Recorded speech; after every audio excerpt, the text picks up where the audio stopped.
Everyone, I really want to start a new trading card game renaissance because the community is booming right now.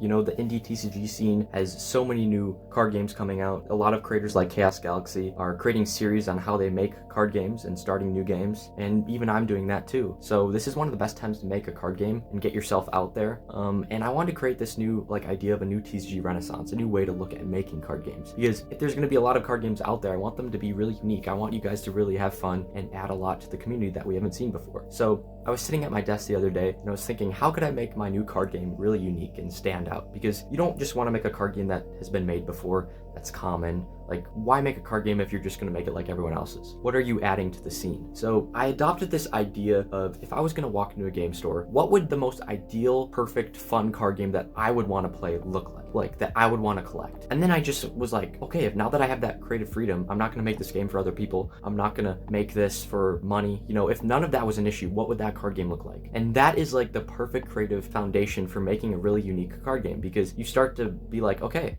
I'm not afraid to make this game, you know? I can do whatever I want and make this the most fun game, you know? And that is actually that kind of selfish. I know it sounds selfish, but because it's selfish and like you want to make it for you, that actually gives a lot to other people. Because if it's you're just creating something that only you can make, it's authentic, and that inspires other people to be authentic. It gives the community things they've never seen before. Like, if I want to make this dreamscape card game, like, I could make a common fantasy card game that everyone's made before, but I want to make this really unique new game, and only I can do that because only I have that vision of exactly what I want to do. And that is going to inspire so many people. That's going to grow the community because it hasn't been done before. So your creative vision is actually you stepping away from what's been done before and kind of going into the unknown as an artist. It can be scary, but that is actually where card games get fun, because you get to build whole worlds if you want to. You can, instead of creating like common characters, you fill a sketchbook filled with doodles of strange things. Like, anything that interests you, you can put into card games. Like, I like books. I really like books. I like wheat fields. I like beauty. And I kind of boiled that down into the foundation of my new card game. And I've just enjoyed it so much because of that. And it's inspiring a lot of you guys because it's something that you haven't seen before. And now you guys are going to want to make card games that you are really interested in and that you're inspired to make. Because at the end of the day, if you make a card game that is for like success, you know, I think the success should come, but it should come in consequence to you creating something authentic. Not like, success shouldn't be the main goal. It's to create a TCG that you really want to make. And if success happens, that's awesome. But if success doesn't happen and you're making a TCG for other people, you're left with something that you don't even really care about that much. It's just something that's made, it's like an instrumental thing that's used for something else. And I wondered if other creators had done this before, like in the card game scene. And a lot of card games, once they get past that homemade phase, really drive and strive to go like more commercial. They stop creating like crazy bold ideas and huge worlds, and they leave that kind of homemade scene and kind of narrow down into something that is targeted towards other people liking it. That's completely fine. You know, if you want to make a card game like that, do that. But I want to make a new TCG that hasn't been seen before, that challenges the people who see it. Like, when you see it, you're like, oh shoot, I actually got to think, what is this? You know, this is something that's new. This is exciting. And I really want to explore these worlds. You know, only you can create new worlds. You can't just make a photocopy of something that's been done before. So you got to ask yourself, why are you creating this game? Because if it's creating it for a paycheck, that might really hinder your creative genuineness. You might start making things that have already, that you know will be successful, instead of tapping into something that's unknown and hasn't been done before, that might fail or might become something that's completely new and amazing. The thing with creating something for other people is, yes, you may please them, you may get some cool reactions, but you won't change them. You won't change how they see TCGs, how they appreciate TCGs. You know, change might be hard at first, but it's something that is far more rewarding than just pleasing someone. It's like the Impressionists. They saw art differently. They had a different vision on what art should look like, and they at first got a lot of backlash for that, but it completely changed the medium. And now we really love Impressionist art because it's different. You know, it's beautiful. It just took time to kind of sink in why. So you got to explain your new message too. And that's what Renaissance do. They take the old and breathe new light into it. They revive it and they make it more exciting. They grow it. They don't just keep it the same. You know, they don't just make another fantasy game after the other fantasy game, after sci-fi and all these things that have been done before. They take things that are completely new. Like for my card game, instead of drawing traditional cards and characters, I did some more abstract designs. You know, I started just drawing what I really was interested in and what I liked. Even if I can't explain it, I still really like these things. And it's this abstract stuff that just, it's going into the unknown as an artist and having fun with the process. You know, it's not like you should copy reference photos. That's not creating art. That's just creating things that have been done before. You know, it's being authentic and looking at a blank page and just having an idea and putting that into action, or growing that idea on the page through sketching. It's not like, I never have an idea, the exact idea of what card I want to make. It usually, I build it on the page as I create the idea and expand it. So instead of drawing like a common creature or a common like sword, for example, because everyone draws a sword in every fantasy card game, try doing something completely different. You know, why would you make that if it's already been done before? You know, do something different. There's this really good quote from this book I was reading the other day. There's like a quote within the book from someone else, but I'm gonna butcher the name. But Schielmancher, that says, "No choicier gift can any man give to another than his spirit's intimate conversation with itself." That basically means like the only thing that you can give people. It's like the imagination that lands within you, what you daydream about, what only you can create, like what interests you, what calls you to make art. That is one of the greatest gifts you can give people because they haven't seen it before. So try having that as your mindset for making a card game. So if you have like a vision to make a rustic TCG, or you really like certain landscapes or style of art, put that into your card game and see what happens. You know, you're gonna enjoy it, you're gonna explore what you have within instead of creating what's already been done before. And it's not like you're gonna create this whole vision right away. You know, for me, it took a lot of cards and creating to finally create kind of a story for my game and why I was creating it.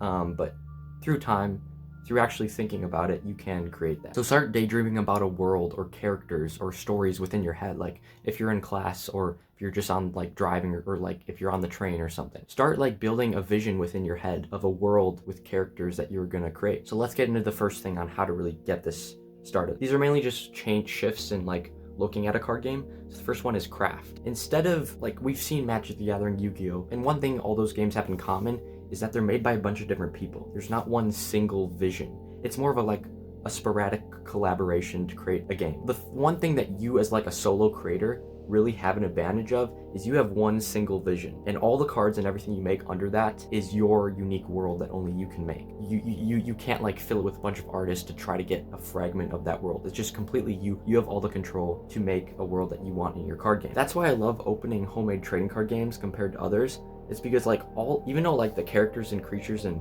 spells are all different, they all kind of feel like they're from this same world that I'm exploring, that I'm adventuring in.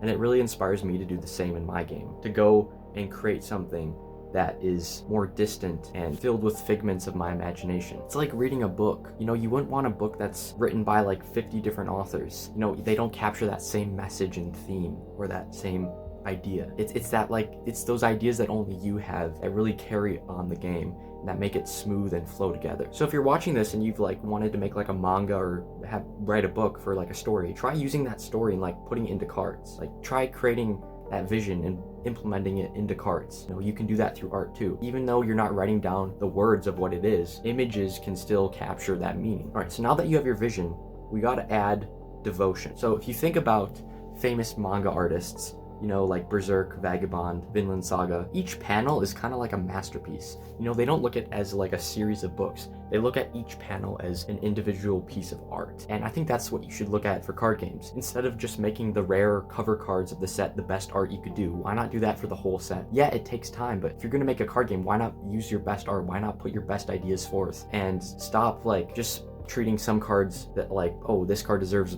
better art or this card deserves less art. Why should the commons be less good art than the rares? You know, why shouldn't your small set of cards be all quality creature? Each one be a unique idea that actually has thought behind it. Like for this card, basically what I was thinking about when I made it is I was looking at my bookshelf. I really like books. I was thinking about time, and I created this dragon who has like an endless time library on its tail, and I just really liked that idea, and I made that a card. It's about your ideas that you really like that you got to turn into cards. If you don't know what ideas you like, go read books, go watch videos, and just see what interests you, what calls out to you, and try turning those ideas that you really like into cards. So don't look at each card as a puzzle piece for the set. Look at each one as a masterpiece. And once you have a whole set of masterpieces, that'll be your magnum opus of a vision for a card game. That'll be a set that when people open it and play it with their friends, it gives them that experience of your own world and exploring your world. It's one of the coolest things, and I really want to see it in more card card games. Like, if you have a whole lifetime to make a card game, it shouldn't be a rush. Yes, you should work very hard and consistently on it, but why put out a half-baked card game? You know, it should be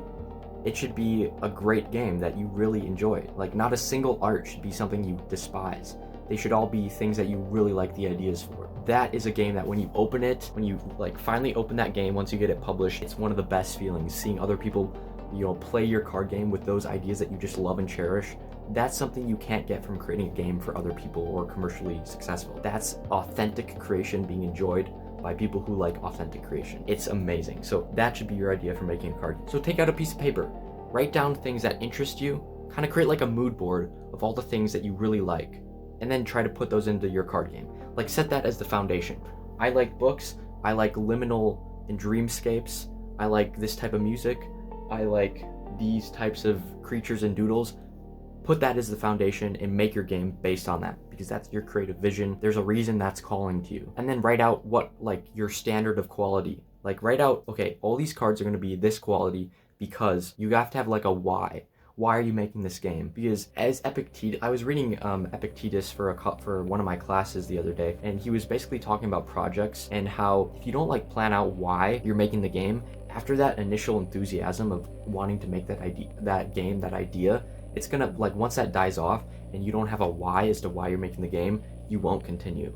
So take that initial enthusiasm and ask why you're actually excited to make that idea and why you're making this game. If the deeper it is, the more committed you are going to be to making that game. Like, my why is that I want to completely change how TCGs are seen. I want to create a genuine world and really see what I can create as a creator. That is motivating, and even if I'm not motivated that day, it's still like a reason to pick up the pencil and keep drawing. It shouldn't just be a casual thing, because if it is, then you're going to be like a kid, and once you get bored with one hobby, you're going to jump to the next. You know, that's what kids do, and that's not going to be sustainable if you ever want to finish it. You got to actually decide to commit to something for once, and then you just got to imagine it. Like, imagine how good a card game you could make if you just stuck to it for like a year, work on it at least a little bit every day, and you have this vision of, I like these ideas, this is going to be the standard of quality, and you commit to that. You could create something really good, like really good. You could create something great. Sometimes that means studying art in order to create that vision, because you might not have the tools right now to create it as good as you want it to. Don't be a perfectionist, but make good art, make good card games. Don't settle for half-baked ideas. So now that this video is ending, if you haven't already, take out a piece of paper and write down, if you could make the game that you would just love to play, love to collect as a fan, what would that game look like? Start brainstorming. We'll see you guys in the next video. Comment down your questions, and bye.